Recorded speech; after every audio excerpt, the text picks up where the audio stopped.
Sir, Uttar Pradesh में आए दिन जिस तरीके से हिंसा हो रही है, दंगे हो रहे हैं, आज अगर उत्तर प्रदेश पुलिस की तरफ से, सरकार की तरफ से एक्शन लिया जा रहा है, बुलडोजर से कार्रवाई की जा रही है, तो इस सभी चीज़ों का मातम आखिरकार जेएनयू में क्यों मनाया जा रहा है? देखिए, जेएनयू शुरू से ही विवादों का क्षेत्र रहा है, चाहे जामिया यूनिवर्सिटी हो, चाहे अलीगढ़ यूनिवर्सिटी हो, चाहे जेएनयू हो। जेएनयू में याद होगा जिनको फांसी तक हुई है उसके लिए वो रोए हैं, सड़कों पर आए हैं, और इस देश की सुप्रीम कोर्ट जो सबसे बड़ी अदालत है उन्होंने निर्णय लिया था। इसी तरह जो यूपी के अंदर हो रहा है बिल्कुल कानून के तहत हो रहा है। जितने भी लोग अरेस्ट किए जा रहे हैं, देखिए सोशल मीडिया के अंदर एक वीडियो वायरल हो रहा है जिसमें दिखाया जा रहा है कि नुपुर शर्मा की तस्वीर पर बहुत छोटे छोटे बच्चे, मुश्किल से 10-10 साल उनकी उम्र होगी, वो बच्चे उसके ऊपर पेशाब कर रहे हैं। कितना गंदा लग रहा है, कितना गंदा एक मैसेज जा रहा है, ना केवल हिंदुस्तान में बल्कि दूसरे मुल्कों में भी सोशल मीडिया की चीज़ जाती हैं कि किस तरह से हिंदुस्तान में जो हमारे भाई हैं उनकी परवरिश हो रही है। उसका आपने नतीजा देखा होगा, यूपी के अंदर जो दंगे हुए उसके अंदर कुछ नाबालिग भी अरेस्ट हुए हैं। ये हम सब के लिए सोचने की बात है और पूरे हिंदुस्तान को इस पर शर्म करने की बात है। जिन बच्चों के हाथ में कंप्यूटर होना चाहिए था, बुक होनी चाहिए थी, उनके हाथों में पत्थर दिए जा रहे हैं। और ये कहाँ से शुरू होता है? घर से शुरू होता है, यूनिवर्सिटी से शुरू होता है। अभी आप जेएनयू की बात कर रही थी, जब बच्चों को इस तरह की तालीम दी जाएगी, इस तरह की एजुकेशन दी जाएगी, कुछ लोग तो नेक्स्ट फ्राइडे जो आने वाला है उसके लिए अभी से उनके बड़े बड़े मौलाना कॉल दे रहे हैं कि अगले फ्राइडे को तमाम औरतें आएँ, बच्चे निकल कर सड़कों पर आएँ। ये आग लगाने की नौबत नहीं है तो और क्या है? ये कुछ ताकतें ऐसी हैं इस देश को जलाना चाहते हैं। इसीलिए पूरे हिंदुस्तान को अलर्ट होने की ज़रूरत है कि अब वो समय आ गया है कि जो इस तरह के लोग हैं उनको नेस्तनाबूद किया जाए। इसी क्रम में जो बुलडोज़र चलाए जा रहे हैं, अभी आप सवाल कर रही थी, वो बिल्कुल जायज़ है। और मैं कहता हूँ कि बुलडोज़र नहीं, इस तरह के लोगों के घर डायनामाइट से उड़ा देने चाहिए, बल्कि उनकी घरों की नींव भी खो देने चाहिए।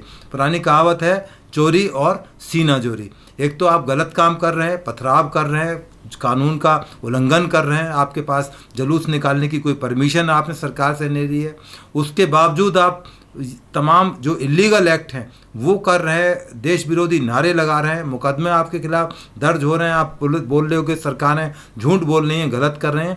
जो कैमरा है मीडिया का, प्रेस का कैमरा, वो तो झूठ नहीं बोल रहा। जो पुलिस में पढ़ाया जाता है, बताया जाता है कि कैमरा एक ऐसी चीज़ है जो कभी नहीं झूठ बोलता, जो दिखता है वही सच बताता है। तो कैमरे में आपके मीडिया ने तमाम पिक्चरें कैद की हैं, तमाम टीवी चैनल और सोशल मीडिया पर वो अवेलेबल हैं। तो इस तरह से इतनी जल्दबाजी में ये जो जेएनयू के स्टूडेंट ढपली बजाकर कर रहे हैं, एक मैं तो समझता हूँ कि भूंडा एक नृत्य है। इस तरह के नृत्य की जितनी भर्त्सना की जाए उतना कम है। जेएनयू एक शिक्षा का एक बहुत बड़ा केंद्र रहा है, क्योंकि जवाहरलाल नेहरू यूनिवर्सिटी के नाम से जाना जाता है। इससे बड़े बड़े civil servants, IAS IPS officers निकलते हैं। पर वहाँ पर इस तरह की राजनीतिक बातें होने लगे तो किस दिशा में जा रहा है, इस सबको सोचने की बात है। बल्कि यहाँ तक कहा गया कि इस यूनिवर्सिटी को बंद कर दिया जाए, क्योंकि इस यूनिवर्सिटी से जो अब ब्रीड निकल रही है वो उस तरह की ब्रीड नहीं है। ये देश विरोधी लोगों की ब्रीड है, जो हालांकि उनका उद्देश्य कुछ नहीं है, वो केवल इस देश को जलाना चाहते हैं और देश की विरोध में वो काम करना चाहते हैं।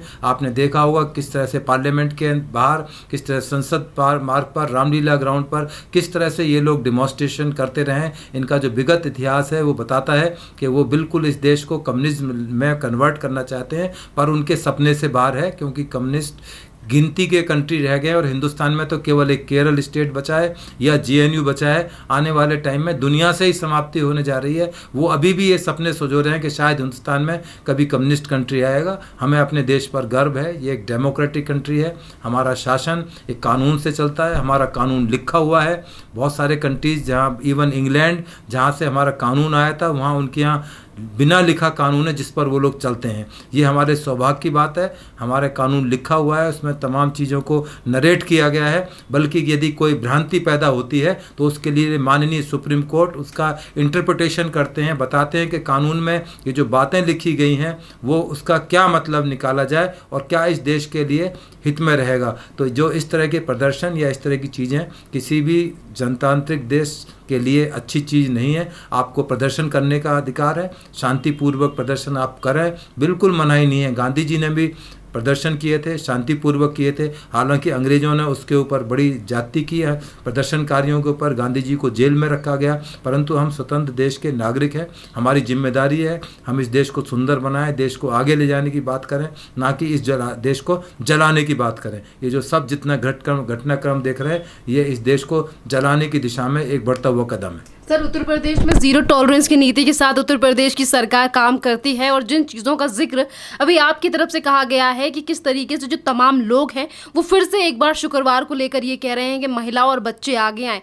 आखिरकार जीरो टॉलरेंस की नीति होने के बावजूद भी इतना साहस कि वो फिर से एक बार पत्थरबाजी से लेकर तमाम घटनाओं को फिर एक बार अंजाम देने की कोशिश कर रहे हैं। क्या इलाज होना चाहिए ऐसे लोगों का? देखिए, जो अदालत है, पुलिस है, इन सब के जो हाथ हैं वो कानून से बंधे हुए हैं।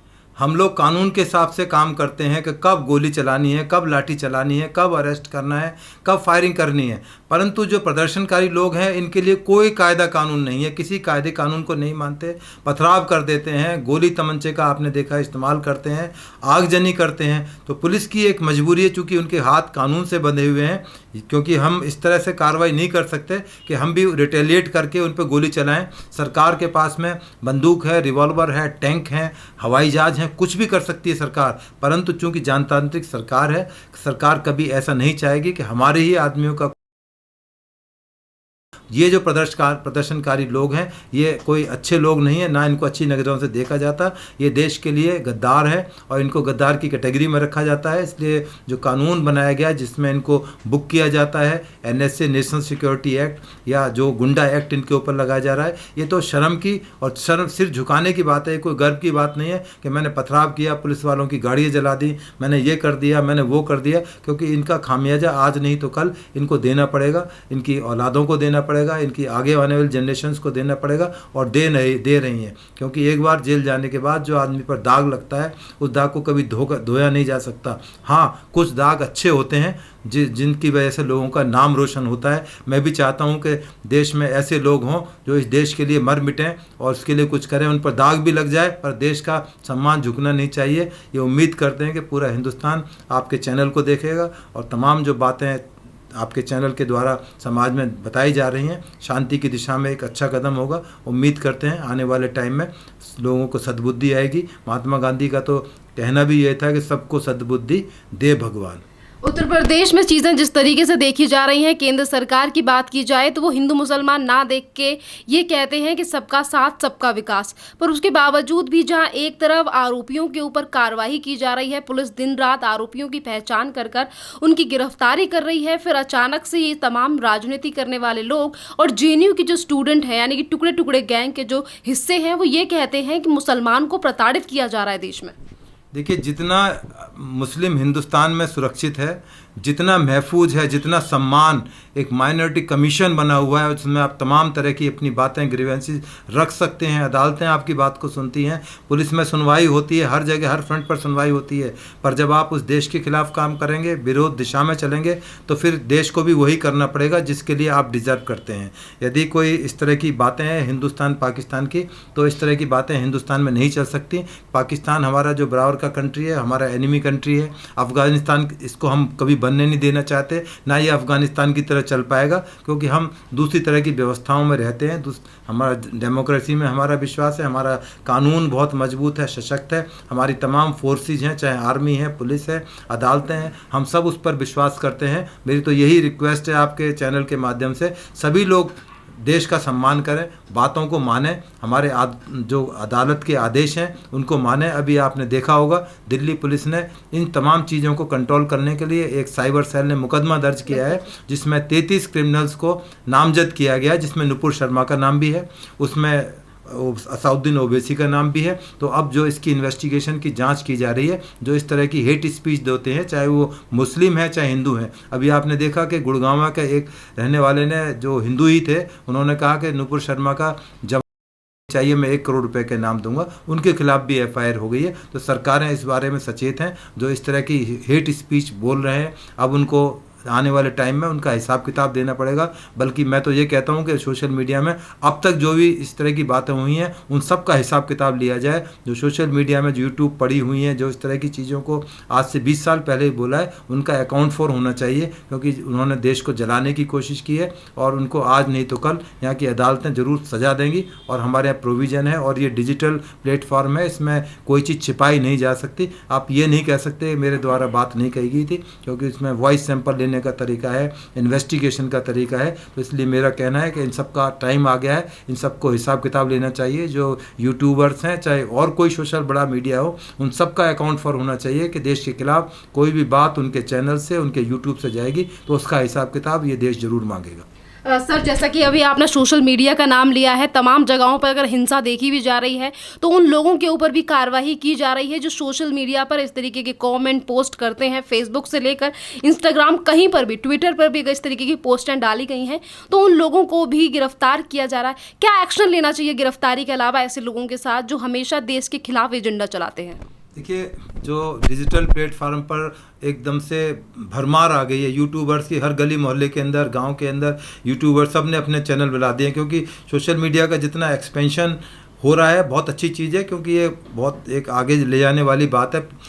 देश को नहीं पूरे वर्ल्ड में तरक्की हो रही है। बातें एकदम से निकलती हैं और तुरंत दुनिया भर के अंदर वो सर्कुलेट होती हैं, जाती हैं। परंतु उसका मतलब ये नहीं कि आप गलत चीज़ों को प्रचार करें, देश के बारे में गलत बोलें। आप चाहें, हमारे कुछ नेता विदेश में जाकर देश के विरोध बातें करते हैं, कुछ नेता अपने स्टेट से बाहर निकल के बातें करते हैं, तो ये कोई अच्छी चीज़ नहीं है। देश की तरक्की के लिए बोलें। आप विदेश में जाएँ तो देश की तारीफ़ करें, हमारा सम्मान कराएं कि भाई हमारे सम्मान में कोई चीज़ ना आए। वहाँ पर लोग हंसते हैं, लोग के बाहर विदेश में बैठकर देखो किस तरह से मज़े से ये, क्योंकि हमारे जो कुछ दुश्मन कंट्रीज़ हैं वो हमारे हमेशा कोशिश रहती है कि हमारी कमी निकाली जाए, तो ये मौका हमारे ही लोग दे रहे हैं। तो इसलिए उनको तमाम को हिसाब किताब देना पड़ेगा। जो आप सोशल मीडिया की बात कर रही हैं, अब उनकी भी टाइम आ गया कि उनकी अकाउंटेबिलिटी फिक्स किया जाए। आज नहीं तो कल जो जागरूक लोग हैं उनकी कंप्लेंट करेंगे, शिकायत करेंगे, उनके खिलाफ मुकदमे होंगे। जब वो जेल जाएंगे, ट्रायल फेस करेंगे, तब उनको महसूस होगा कि हाँ, हमसे गलती हुई थी, हमने इस देश के खिलाफ या किसी जाति के खिलाफ हमने गलत बात बोली। बिल्कुल नहीं बोलनी चाहिए। हमारी और आपकी जिम्मेदारी ज़्यादा है। हमें बोलते समय अपने शब्दों पर नियंत्रण रखना चाहिए। हमें वो बात बोलनी चाहिए जो सोशल मीडिया में लोग देखें तो लोग अच्छा माने उसको, ना कि हमारा ही विरोध करें कि देखो किस तरह की बात जिम्मेदार लोग कर रहे हैं। जब आप चैनल पर हैं या आप कैमरे के सामने हैं, आपकी जिम्मेदारी ज़्यादा बढ़ जाती है। तो ये सभी बातों का ध्यान हम सबको रखना चाहिए, तभी देश आगे बढ़ पाएगा।